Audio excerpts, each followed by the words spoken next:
This quick tutorial will show you exactly how to take an AWS RDS backup.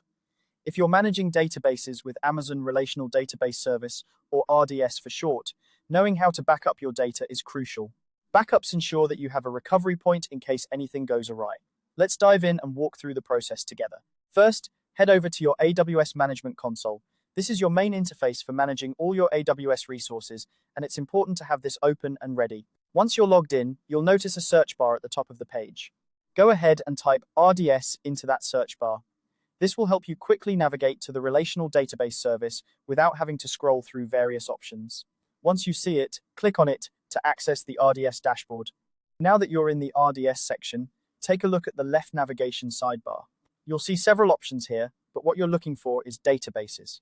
Click on Databases to view your list of database instances. If you have multiple databases, this is where you'll find them all listed out. Here's the next step. You need to identify the running database instance that you want to back up. You'll see a list of your instances, and it's important to select the correct one. You can do this by either clicking the radio button or checking the box next to the instance you've chosen. Make sure it's the right one, because this is the database you'll be backing up. With your database selected, look towards the top right of your dashboard view. You'll see a drop-down menu labeled Actions. Click on this drop-down menu to reveal several options. What you're looking for here is Take Snapshot. Select Take Snapshot to proceed to the next step. A configuration dialog panel will now appear.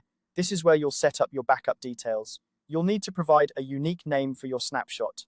In the field labeled DB Snapshot Identifier, type in a name that's both recognizable and unique.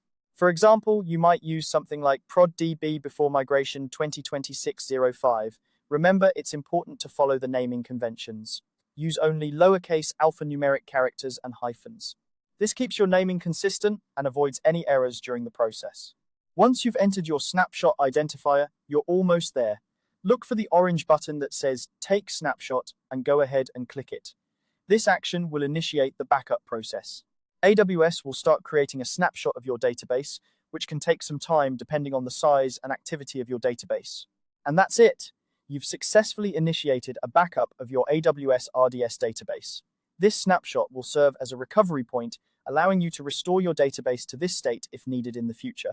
Regular backups are a fundamental part of database management, ensuring your data is safe and secure. Thank you for following along with this tutorial on how to take an AWS RDS backup. If you found this guide helpful, make sure to check out other tutorials for more tips on managing your AWS resources. See you next time.